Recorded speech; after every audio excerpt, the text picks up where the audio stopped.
ассалому алайкум бинандаҳои азизу арҷуманд, ба таваҷҷӯҳи шумо нашри иттилоотии пайғом аз телевизиони симои шаҳри Панҷакейн манзур мегардад. мо таҳиягарони ин барнома Аббос Ҳамросода, Исмоилҷон Холов ва дигар ҳамкоронамон нахуст ба ҳамаи шумо тани сиҳат, хонаи обод, бахту саодати зиндагӣ орзу мекунем ва ҳоло шурӯъ мекунем ба нашри хабару гузоришҳое ки то ин соат ба дасти мо расиданд. ба муносибати 26-умин солгарди қабули Конститутсияи Ҷумҳурии Тоҷикистон дар кохи лоиқи шаҳри Панҷакейн ҷамъомади тантанавӣ баргузор гардид. дар ин бора хабарнигорони мо гузориш медиҳанд. Конституция шаҳодати камолоти давлати озоду мустақил аст. Он дорои қувваи олии ҳуқуқӣ мебошад ва нисбат ба ҳар як санади дигари ҳуқуқӣ волоят дорад. Конституцияро ҳуҷҷати ҳуқуқии муттаҳидсозии ҷомеа ва ваҳдати миллат меноманд. бахшида ба 26-умин солгарди рӯзи қабули Конститутсияи Ҷумҳурии Тоҷикистон дар кохи лоиқ ҷамъомади тантанавӣ баргузор шуд. дар ин чорабинӣ муовини якуми раиси вилояти Суғд муҳтарам Хол Ҳайдар ва раиси шаҳри Панҷакейн Шафиён Ислом Зиёзода иштирок доштанд. ҷамъомади тантанавиро раиси шаҳри Панҷакейн Шафиён Ислом Зиёзода ифтитоҳ намуд. сипас суруди миллӣ танинандоз гашт.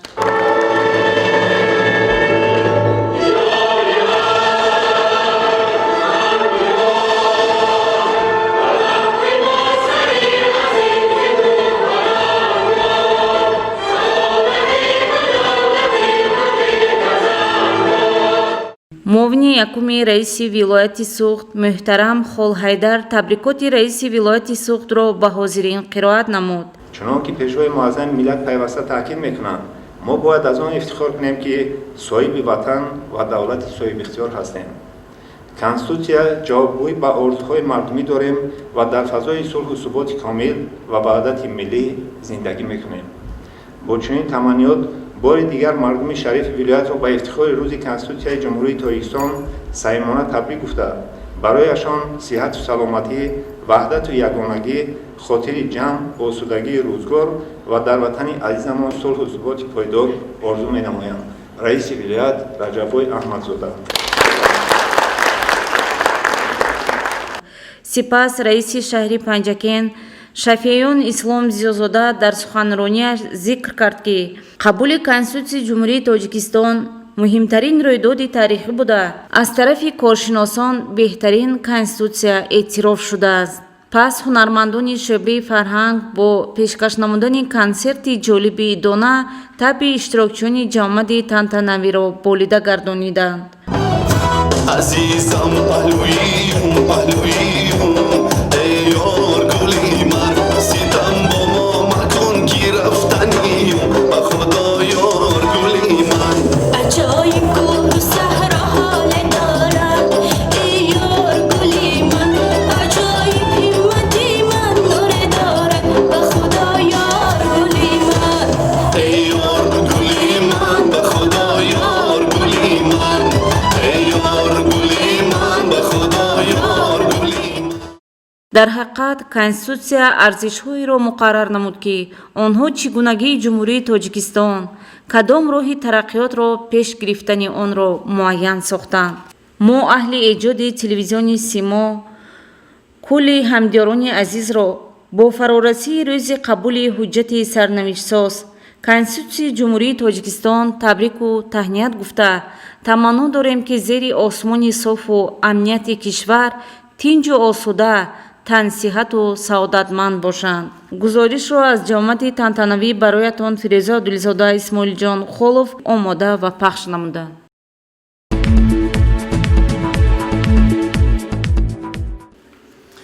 дар ҷараёни сафари корӣ ба ҷамоати деҳоти моҳиён раиси шаҳр Шафиён Ислом Зиёзода дар деҳаҳои ғизани боло ва сори ҷамоати номбурда пулҳои замонавиро мавриди истифода қарор дод ва ба мардуми ин диёри кӯҳистон таъкид намуд ки бунёди чунин иншоот бо мусоидати мардум ва соҳибкорон тӯҳфаи арзандае хоҳад шуд ба муносибати 30-умин солгарди истиқлолияти давлатии Ҷумҳурии Тоҷикистон. дар доираи сафари корӣ ба ҷамоати диҳоти моҳиён раиси шаҳр шафииён ислом зиёзода дар деҳаи ғизани болои ҷамоати диҳоти моҳиён ба фаъолияти пул ифтитоҳ бахшид. ёдовар мешавем ки ин пул бо маблағи 40 000 сомонӣ аз ҳисоби соҳибхоназан сокини деҳа раҳмонова бибишариф сохта шудааст. пас аз кушодани ин пул раиси шаҳр шафииён ислом зиёзода ба ин модари мушфиқу ғамхор фарзандони ӯ ва сокинони деҳаи ғизани боло арзи сипос намуд ва таъкид кард ки ин иншоот барои ҷашни 30-солагии истиқлолияти давлати ҷумҳурии тоҷикистон тӯҳфаи арзандае хоҳад шуд. ва ҳаматон маълум аст ки фармони президенти ҷумҳурии тоҷикистон аст дар бораи ҷашн гирифтани 30-солагии истиқлолияти давлати ҷумҳурии тоҷикистон. имрӯз дар тамоми ҷумҳурӣ инчунин дар шаҳри деҳоти панҷакент ҳам соҳибкоро тамоми мардум барои ободии деҳаи худаш маҳалли худаш як саҳми худро гузошта истодааст. чунин ваёш ки мана имрӯз мо дуюм кӯпрука ба истифода метем. ба ҳаматон маълум аст ки дар шаҳри панҷакент моҳи сентябр бо иштироки асосгузори сулҳу ваҳдати миллӣ президенти мамлакат пешвои миллат меҳтарам ҷаноби олӣ мо 5500-солагии ҷашни саразмро ҷашн гирифтем ва аз ҳамин муносибат зиёда аз 12 иншоот мо ба истифода додем. ин мактаб, корхонаи басту банд дар шаҳри панҷакент, меҳмонхона, бинои коррупсия, ҳамин ба шарофати истиқлолият, ба шарофате ки мо шаҳри худмо, маҳалли худмо, деҳаи худмо обод мекунем. ҳамзамон дар ҷараёни сафари корӣ дар ҷамоати диҳоти моҳиён бо иштироки раиси шаҳр шафииён ислом зиёзода дар деҳаи сор ду пул мавриди истифода қарор гирифт. ёдовар мешавем ки пули нахустин ба дарозии 8 метр дар маркази деҳа бунёд шуда бо маблағгузории сокинони деҳа ба маблағи 40 000 сомонӣ бунёд шудааст. инҷо яке аз хонандагони шинохтаи мактаби деҳа ғолиби озмуни ҷумҳуриявӣ ва вилоятӣ фуруғи субҳи донои китоб аст. раънои хуршед раиси шаҳрро бо қироати шеърҳояш истиқбол намуд. ватан дарёст, дарёяш буду ҳаст, ба дил дунёст, дунёяш буду ҳаст. ватан нурест, рахши шеди имон, дили фардост, фардояш буду ҳаст. сараввал салому дуруди гарму ҷӯшон ва таманниёти беҳтарини кулли мардуми шарифи деҳаи сорро ба шумо раиси муҳтарам иброз менамоем. бигзор ин ҳама ободиву зебоиҳо ва ин пешрафту нишон аз нусратмандӣ барои кулли мардуми шарифи деҳаи сор пояи ободию нусратмандиҳою сарфарозӣ аз ин ҳам зиёдтар бошад. ба сарзамини файзбори мо хуш омадед. пас аз буридани тасмаи пули мошингузар дар деҳаи сор раиси шаҳр пиромони вусъати корҳои ободониву созандагӣ ба мардум тавсия ва маслиҳатҳои судманд дод. мардум ҳаҷ нарафта ман ҳамин корро карду. ман боварӣ дорам ки то 30-солагии истиқлолият ки ҳоли мо як соли дига вақт дорем, боз мардум дастаҷамона маҳалли худаш, деҳаи худашро обод мекунад. мардум имрӯз ҳаҷ нарафта маблағи ҳаҷашро ба мана ҳамин корҳои ободонӣ сарф карда истодааст. дар деҳаи сол инчунин боз як пул ба маблағи 40 000 сомонӣ ки аз ҳисоби сокинони деҳа сохта шуда буд ба истифода дода шуд. сокинони деҳа хоса хонандагон бо як фараҳу шодмонӣ дар бораи ободонии кишвар шеърҳо қироат карданд. боз як иқдоми наҷибонаи сокинони деҳаи сори ҷамоати диҳоти моҳиён ободонии қабристони деҳа буд. сокинони деҳа тасмим гирифтанд ки атрофи қабристонро бо диворҳои замонавӣ иҳота намуда барои сабзу хуррамгардонӣ намудани он чораҳо андешанд. раиси шаҳр шафииён ислом зиёзода изҳор дошт ки воқеан чанд сол пеш мо тасмим гирифта будем ки дар қаламраби шаҳру диҳоти панҷакент барои ободонии қабристонҳо бояд мардум таваҷҷӯҳи бештар зоҳир намоянд ва ин иқдоми сокинони ҷамоати диҳоти моҳиён хоса деҳаи сор сазовори дастгирӣ мебошад. шумо идомаи нашри иттилоотии пайғомро аз телевизиони симои шаҳри панҷакент тамошо мекунед. با مقصد پیشگیری از عملهای کورپسیونی و جنایت‌های متشکلانه نمایندگان شعبه منطقوی نظارت دولتی مولوی و مبارزه با کورپسیا در وادی زرافشان و شعبه منطقوی مبارزه بر ضد جنایت‌های متشکلانه در وادی زرافشان با کارمندان ساحه معارف یک ملاقاتی سودمند انجام دادند. با مقصد ترغیب و تشویق فرمانهای اساسگذاری صلح و وحدت ملی پیشوای ملت پرزیدنت جمهوری تاجیکستان و استراتژی ملی مقاومت با کورپسیا در جمهوری تاجیکستان برای سالهای 2013-2020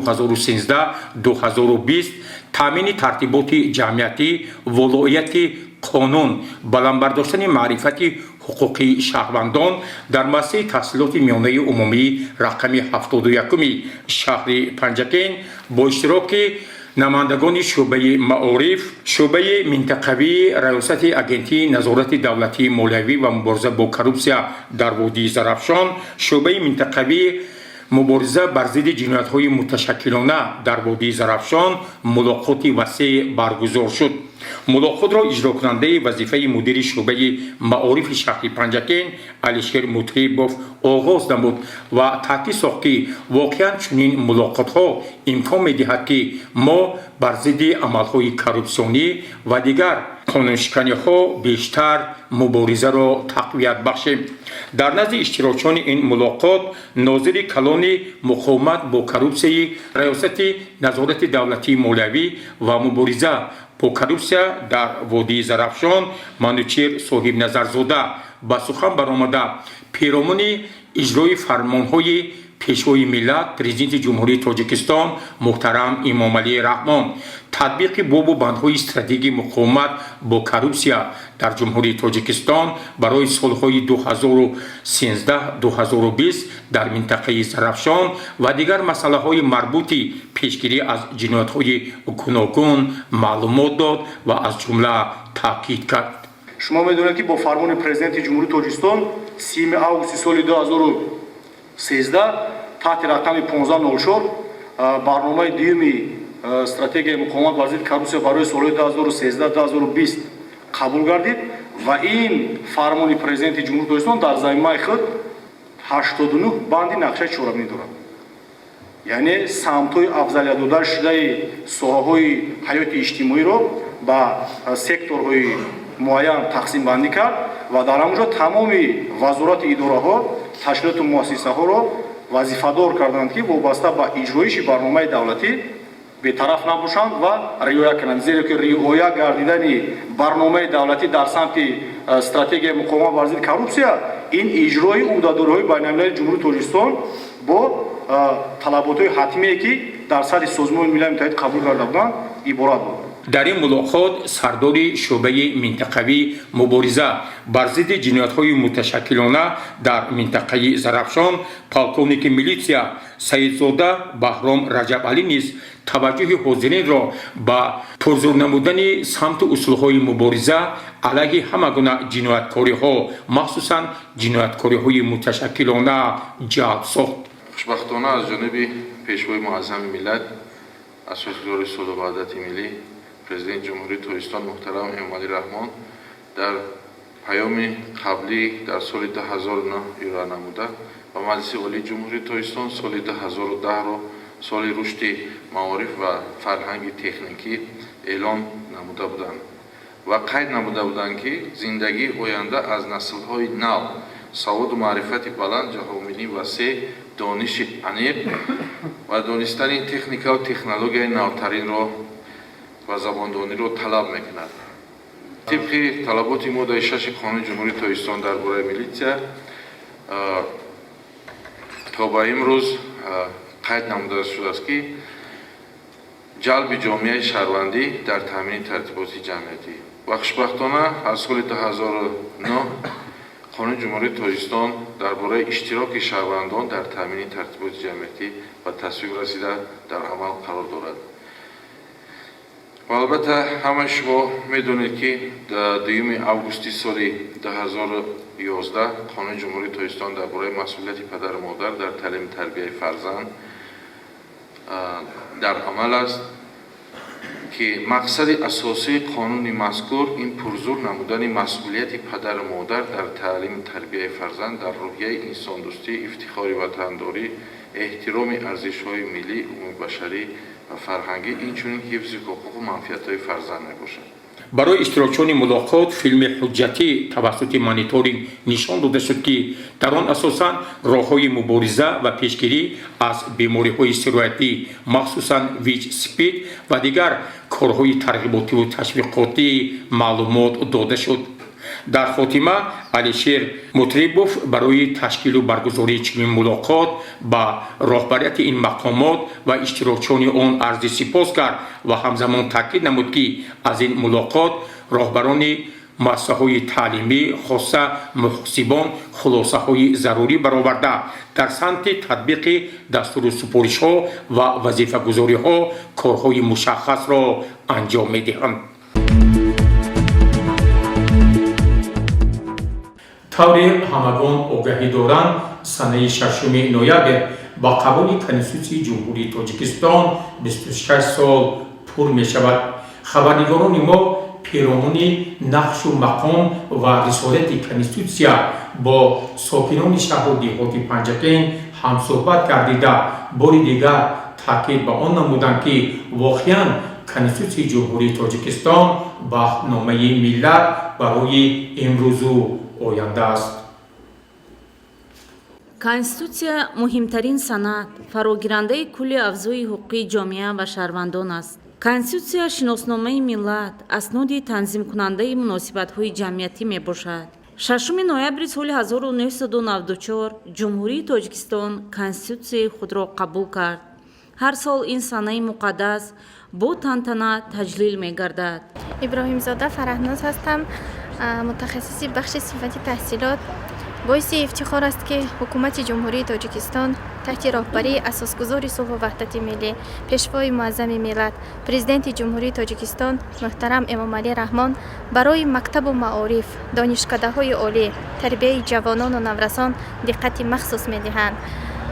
мо ҷавонони даврони соҳиби истиқлол кӯшиш мекунем ки ба ин ҳама ғамхориҳои пешвои муаззами миллат нағз хонем, соҳиби илму маърифат гардем ва барои ватани азизи худ содиқона хизмат кунем.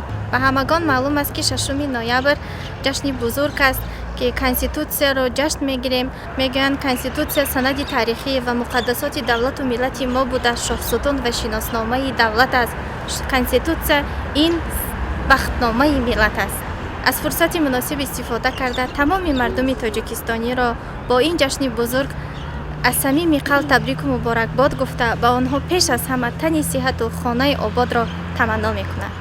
яке аз нуқтаҳои асосии конститутсия гуногунандешии сиёсӣ аст ки бо ин роҳ иштироки васеъи қишрҳои гуногуни ҷомеа дар идоракунии давлат таъмин мегардад. ман Саидов Ғайрат, омӯзгори калони кафедраи математика информатика.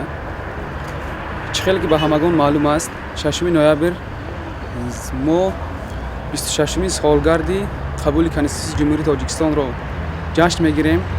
ин санаи тақдирсоз соли 1994 сол бахтномаи миллати мо қабул карда шуд. яъне конститутсия ин бахтномаи миллат, шиносномаи миллат мебошад ки тамоми ҳуқуқу озодиҳои ҳар як шаҳрвандро муҳофизат менамояд ва мо ҷавонон аз рӯи ҳар як қонунҳо ва моддаҳое ки дар конститутсия дарҷ гардидааст аз рӯи вай амал менамоем. ин бахтномаи миллат мебошад. аз ҳамин фурсат истифода бурда тамоми мардуми тоҷикистонро бо ин рӯзи таърихӣ табрик намуда ба ҳамаи онҳо орзумандам ки аз рӯи ҳамин моддаи қонунҳои ҷумҳурии тоҷикистон амал намоянд. дар баробари аз қонунҳо риоя кардан инчунин ӯҳдадориҳо низ дорад. ӯҳдадории ҳар як шаҳрванд ин аз рӯи ҳамун қонунҳои амалкунандае ки дар конститутсия мавҷуд аст амал кардан ва дар таҳти ана ҳамин қонунҳо ҳаёту фаъолият ва корбарӣ намудан мебошад. конститутсия маҷмӯи қонунҳои боадолати ҷавобгӯи талаботи ҳуқуқҳои умумибашарист. ман Зиёзода Абдувоҳид, сармуҳосиби пойгоҳи бостоншиносии Панҷакен Сарас. 6 ноябр روز کنستیتوسیون جمهوری تاجیکستان میباشد. کنستیتوسیون بخشنامه ملت است. در آن حقوق و عهدهداری شهروندان درج گردیده است. از طرف مردم طریق رایپرسی قبول گردیدن قانونها و درآوردن تغییرات در کنستیتوسیون این نشانه آن دارد که دولت ما دولت حقوق بنیاد و دنیوی میباشد. قبول گردیدن قانون مسئولیت پدر و مادر در تعلیم و تربیت فرزند تقاضا میکند که والدان نسبت آینده فرزندان خود بی‌طرف نبوده از رژه روز آنها باخبر باشند و انسانی کامل را برای جمعیت آماده نمایند. از فرصت مناسب استفاده برده تمام ساکنان شهر و دهات پنجکند را با این روز تاریخی مبارکباد گفته با آنها اول صحت سلامتی و با کارهای آینده که دارند بردباری خواهانم. با کنستیتوسیون جمهوری تاجیکستان به طریق رایپرسی عمومی خلقی 3 مرتبه 26 سپتامبر سال 1999 22 ایون سال 2003 و 22 می سال 2016 تغییر و الوه ها وارد کرده شدند. کنستیتوسیون جمهوری تاجیکستان از 10 باب و 100 ماده عبارت است. کنستیتوسیون راهنمای دولت صاحب استقلال ما بوده در رشد و آبادی و آرامی کشور نقش مؤثر دارد. گزارش فیروزه عادلزاده، اسماعیل جان خولوف.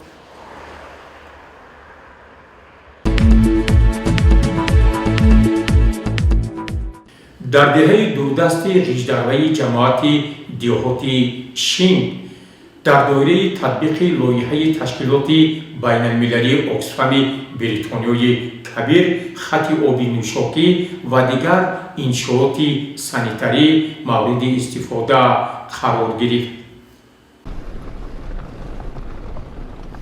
در دوره تطبیق لایحه تامین آب نوشاکی و بهداشت حالت سانیتری و گیگینی که با مبلغ‌گذاری اتحاد اروپا مساعدت کنسورسیوم آگرواکسی آلمان از طرف تشکیلات بین المللی اکسفم بریتانیای کبیر در وادی زرافشان انجام داده شد، ساکنان دهه بلندکوه ریشدروی جماعت دیهاتی شین با آب مصفای نوشاکی و انشاءات علاوگی سانیتری تامین گردیدند.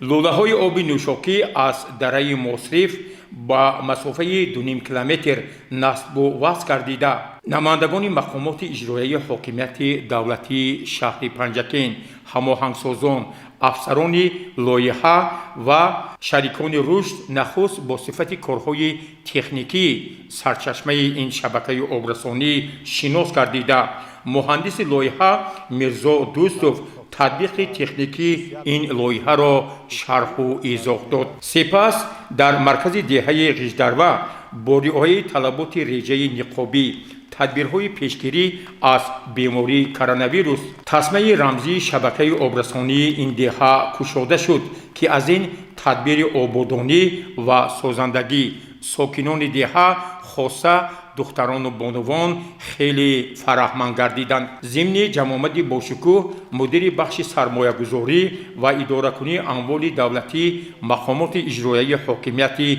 دولتی شهر پنجکین صبورجان بازاروف هماهنگساز لایحه تشکیلات بین المللی اکسفم در وادی زرافشان میرزا مراد سمیف هماهنگساز کنسورسیوم آگرواکسی آلمان فرقت قربانوف رئیس جماعت دیهات شین شادزاده شاهنظر رئیس دهه ریشدروی صدیق خولوف عضو کمیته استفاده برندگان آب سرور شورای بانوان دهه حدیثه قربانووا و دیگران پیرامون تطبیق این لایحه با عرض منتداری سخن کرده همزمان برای آن سازمان‌های بین المللی و مقامات دولتی جمهوری تاجیکستان ولایت سوق و شهر پنجکین نسبت چنین غمخواری عرض سپاس نمودند. مورد ذکر است که بنیاد آبریزها جای جامعه‌شویی مخصوصاً تشکیل 6 دستشویک‌ها در درآمدگاه مؤسسه تحصیلات میانه عمومی رقم 93 دهه ریشدروی مشکلات ساکنان دهه خوانندگان و دیگر نفرانی را که در اینجا زندگانی میکنند خیلی آسان نمود. با ما اطلاع دادند که گروه مهندسان و بناکاران جمعیت دارای مسئولیتش محدود چشمه با راهبری متخصص صاحب تجربه اسراربگ اتموف از روی تطبیق این لایحه در دهه‌های هدفی نیکنو، خزانه پایان، آبی باریک و هژدربه شبکه‌های آبرسانی و دیگر انشاءات پیش بینی شده را با صفت خوب بنیاد نمودند.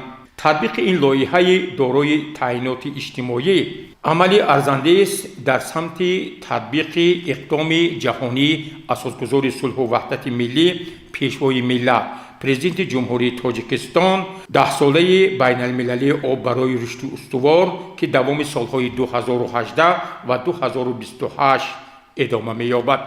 گزارش عباس همراساده خیام جورایف از دهه هژدروی جماعت دهاتی شینگ.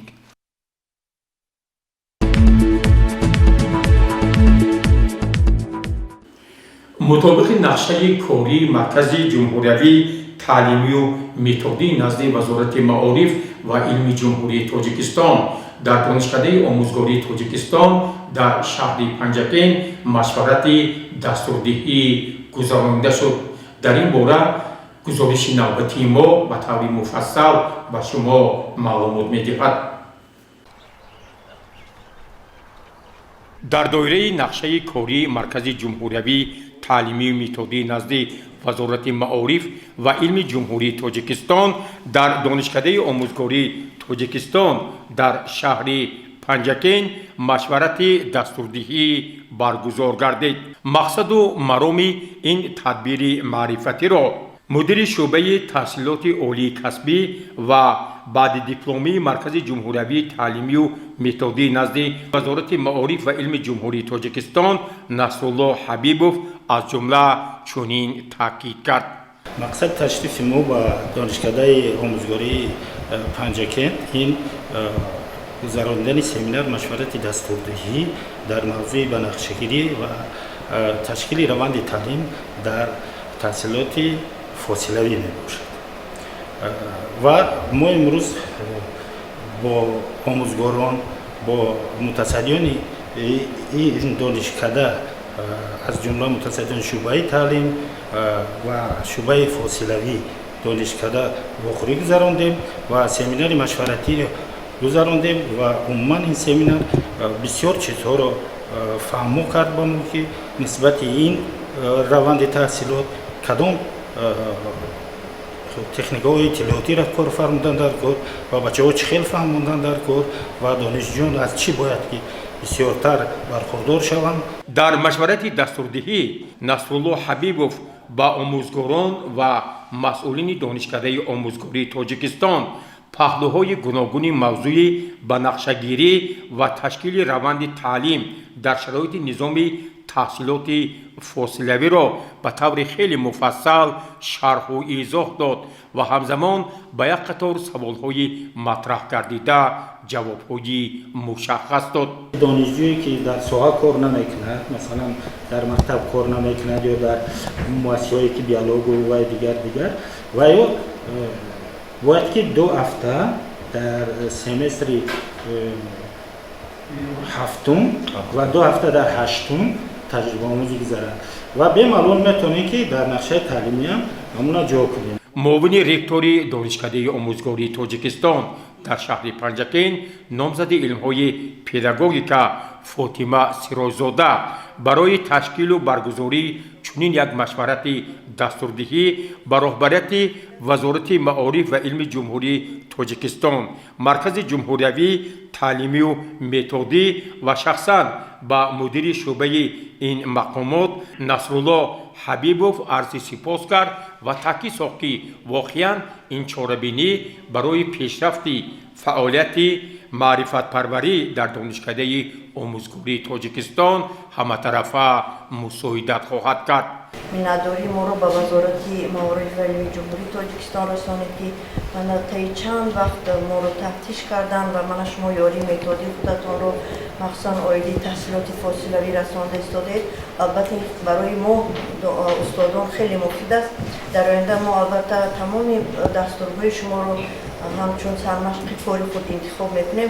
واقعا برگزاری مشورت دستوردهی امکان می‌دهد که آینده هیئت راهبری استادان و آموزگاران دانشکده آموزگاری تاجیکستان وابسته به نقشه‌گیری و تشکیل روند تعلیم در شرایط نظام تحصیلات فاصلوی از امکانات‌های زمانی معاصر و تجربه جهانی پررا برخوردار گردند. گزارش عباس همراه‌ساده خیام جورایف از دانشکده آموزگاری تاجیکستان در شهر پنجکند.